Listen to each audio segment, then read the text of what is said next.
Et une fois n'est pas coutume, aujourd'hui on va parler d'un truc que moi j'aime bien, c'est les contes. Parce que c'est vrai, ça réveille l'âme d'enfant et parce que c'est beau tout simplement et surtout quand ils sont accompagnés en musique. Et les contes divers en musique, Stella et Cristal, bonjour et bienvenue. Hello, Bonjour, hello Loïc. Bonjour. Bonjour, donc vous êtes conteuse et musicienne respectivement. Qui est la conteuse, qui est la musicienne? Alors la conteuse c'est moi, c'est Stella. Voilà, et la musicienne, c'est Cristal, c'est moi. Mais ça nous empêche pas de chanter en duo, hein. Je Ok. précise. Ok, d'accord. Donc ça, c'est quelque chose qu'on va pouvoir voir justement durant les contes d'hiver. Oui, absolument.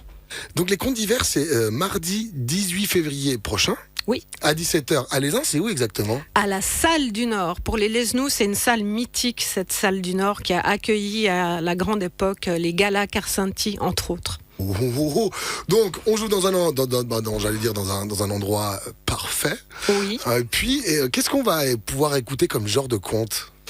Alors ces contes-là, en fait, ce spectacle, il est intergénérationnel d'abord, hein, on le précise, donc c'est pour les petites oreilles et les grandes oreilles curieuses. Et c'est tous des contes qui parlent d'amitié, de solidarité et qui ont par exemple un contenu avec beaucoup d'histoires qui se passent dans la nature. Ah, Voilà. oui, bah, en même temps, on est dans la montagne.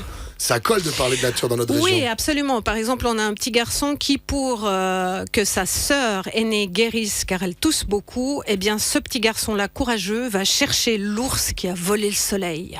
Ouh, wow, oh, mais c'est chou ça en fait. Ouais.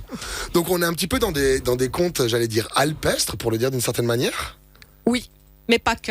Mais Parce pas que que. le dernier, attention, il y a une grande surprise, c'est l'histoire d'un vieux marin pêcheur Ah oui. qui, après une tempête, va se voir offrir par le Léman un cadeau extraordinaire, mais pchit, je n'en dis pas plus. Ok, d'accord. Et puis, qu'est-ce qu'on va... Voilà, donc c'est à Lézin, à 17h. On peut aller en famille, mais on peut aller aussi, si on est un petit peu plus grand, plus continent. En fait, moi, j'ai toujours une âme d'enfant. Mais bien sûr, bienvenue. Alors, c'est tout à fait intergénérationnel. Ça veut dire que ça va pour des petits, pour des moyens et pour des grands. Et je t'assure, la dernière fois, on avait même un petit de 4 ans. On avait décidé de terminer avec un petit conte de fin. Et puis, il était là, oui, encore. Donc, on était surprise. Mais ça marche aussi pour les tout petits. Je précise quand même que c'est un spectacle qu'on avait créé en fait pour ma maman qui venait de rentrer en EMS, mais elle est décédée avant de le voir, voilà. Oh. Mais on a tenu la note et on l'a beaucoup tourné en EMS, dans les festivals, on a Dans eu les un bibliothèques. public, dans les bibliothèques. On a eu un public vraiment très large et différent et à chaque fois, quel que soit l'âge, la merveille et le merveilleux opèrent. Bah oui, mais parce que c'est peut-être ça aussi la magie des contes, en fait. Bien sûr. C'est que ça, la c'est magie que des forcément, contes. ça marche. Bah, moi, je trouve que c'est une ressource essentielle, en fait, parce que ça nous donne des clés pour affronter des épreuves et même des moments difficiles dans la vie.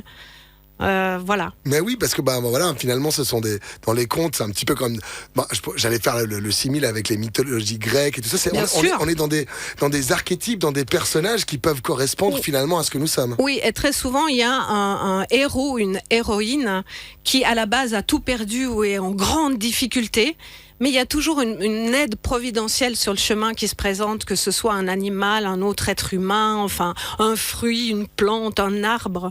Donc le spectacle, il a cette couleur-là.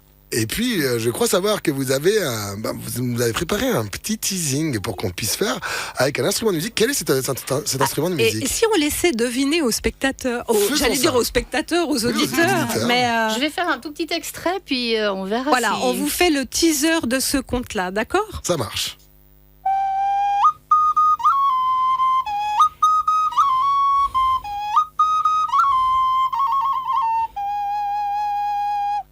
En cette fin d'automne dans la montagne, les arbres se sont parés de couleurs éblouissantes, du rouge, du jaune, de l'orange. Et un tout petit oiseau, émerveillé par ce spectacle multicolore, en oublie de décoller vers les pays chauds. Soudain, un petit flocon de neige se pose sur son bec. Oh, c'est joli, ça brille, c'est froid. Oh, un flocon de neige! Panique à bord. Le petit oiseau se met à piailler, à battre des ailes.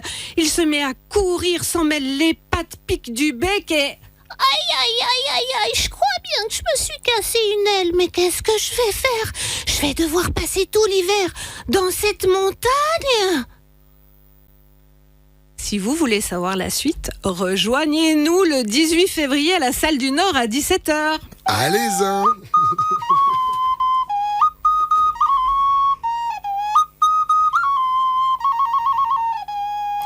Merci infiniment Stella et Cristal. On le rappelle, 17h à l'Aisin, mardi prochain à la salle La salle du Nord La et salle du Nord. le petit instrument, c'est un Ocarina. C'est ça. Merci infiniment d'être Merci venu. Loïc, Merci, Et une c'était un excellente soirée. plaisir. Et à tout bientôt. Bye À bye. bientôt. Bye.